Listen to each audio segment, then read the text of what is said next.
Hey, good morning, dear students. So, in this video lecture, we are going to understand chapter number 9th, Madam Rides the Bus. The chapter is written by Wali Kannan.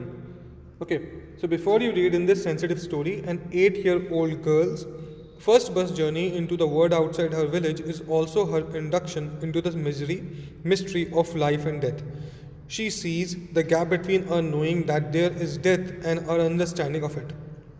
Chapter में जो है एक sensitive story है। एक छोटी सी बच्ची है 8 साल की, उसके बारे में, जो कि अपनी फर्स्ट जर्नी की जो है पूरे वर्ल्ड में घूमना चाहती है और फर्स्ट जर्नी के बारे में वो डिस्कस करती है। And so these are things written in this chapter, let's try to understand. Okay, so here we going to start. There was a girl name Valliammai. Okay, there was a girl name Valliammai who was called Valley for short, जिसको वली बोलते हैं short में। She was 8 years old and very curious about things. वो सिर्फ 8 साल की है और हर चीज़ों को जानने का उसको बहुत शौक है, जिज्ञासु है।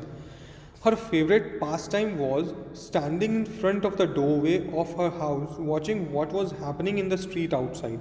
उसका जो फेवरेट पास टाइम है वो ये है कि डोरवे पे खड़ी हो जाती है और देखती है कि क्या क्या चल रहा है स्ट्रीट के बाहर। There is no playmates of her own age on her street and this was about all she had to do. क्योंकि कोई प्लेमेट्स नहीं है उसका उस स्ट्रीट में, इसलिए वो यही करती रहती है।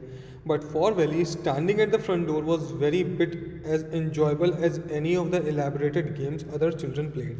लेकिन उसके लिए, वली के लिए, गेट पे खड़े होना, फ्रंट डोर पे खड़े होना और चीज़ों को एंजॉय करना, देखना बहुत ज़्यादा एंजॉयबल है किसी गेम को खेलने का कंपैरिजन जो कि बाकी बच्चे खेलते हैं। Watching the street gave her many new unusual experience. जब वो चीज़ों को देखती है स्ट्रीट से खड़े होकर तो एक अलग सा अनयूजुअल एक्सपीरियंस लगता है उसको, अलग अलग चीज़ों को देखने के। The most fascinating thing of all was the bus that travelled between her village and the nearest town. सबसे ज़्यादा फैसिनेटिंग चीज़ जो उसको सबसे अच्छी लगती है वो ये है कि बस जो कि नियरेस्ट टाउन से आती है उसके विलेज में। It passed through her village each hour. हर घंटे में वो उसके विलेज से पास होती है। Once going to the town and once coming back. एक बार टाउन जाते हुए, एक बार वापस आते हुए। The side of the bus filled each time with a new set of passengers.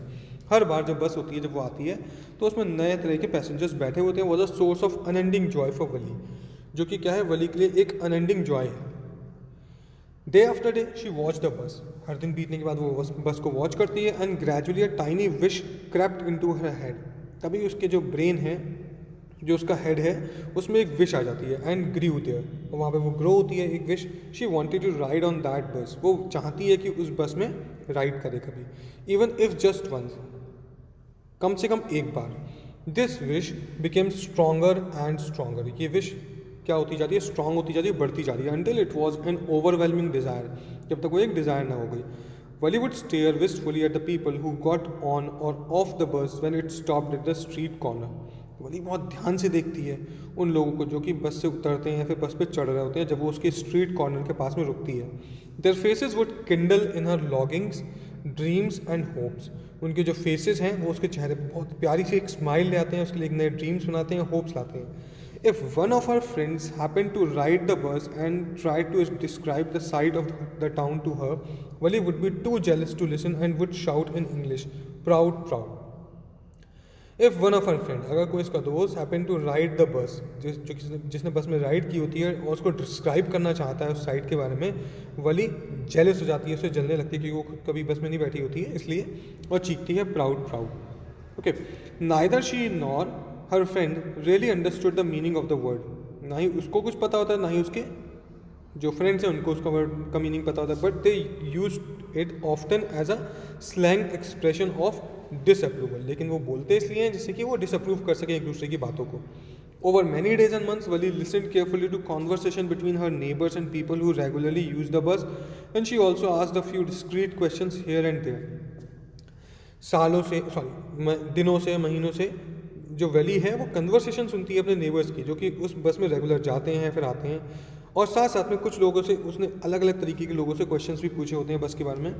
This way she picked up various small details about the bus journey. इस तरीके से उसने छोटी छोटी चीज़ों के बारे, जो बस है उस जर्नी के बारे में छोटी छोटी डिटेल्स अपने पास रख रखी थी, मतलब अपने ब्रेन में रख रखी थी।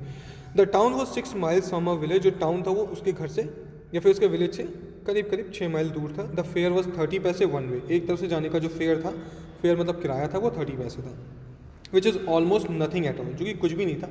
She heard one well dressed man से, उसने एक बार सुना था कि एक वेल ड्रेस्ड मैन कहता है, but to Valli who scarcely saw the much money from one month to the next it seemed a fortune. लेकिन वैली के लिए दैट वो जो मनी थी वो भी काफ़ी ज़्यादा थी, एक मंथ से दूसरे मंथ के लिए. इट सीम्ड अ फॉर्च्यून, वो उसके लिए एक लक टाइप का था. The trip to the town took 45 minutes, जो टाउन के लिए ट्रिप लगती थी वो 45 मिनट्स लगती थी. ऑन रीचिंग टाउन पे पहुंचने के लिए she stayed in her seat and paid another 30 पैसे. अगर वो वहीं पर सीट पे बैठे रहे 30 पैसे और दे, she could return home on the same bus, तो वो उसी बस में वापस आ सकती थी. This meant that she could take the 1 o'clock afternoon bus. इसका मतलब ये हुआ कि उसको 1 o'clock आफ्टरनून बस लेनी चाहिए. रीच द टाउन एट 45, जिससे कि 1:45 पे वो टाउन पहुंच जाएगी and be back home by 2:45, और 2:45 पे वो वापस आ जाएगी. On and on went her thoughts as she calculated and recalculated, planned and replanned. उसके दिमाग में वही थॉट्स चल रहे थे, उनको बार बार कैलकुलेट कर रही थी, रीकैलकुलेट कर रही थी, और प्लान्स बना रही थी, उनको फिर से रीप्लान बना रही थी, मतलब चेंज करी जा रही थी. Okay children, this is the first part of this video. Thank you very much for watching. We'll discuss this chapter in the online session also.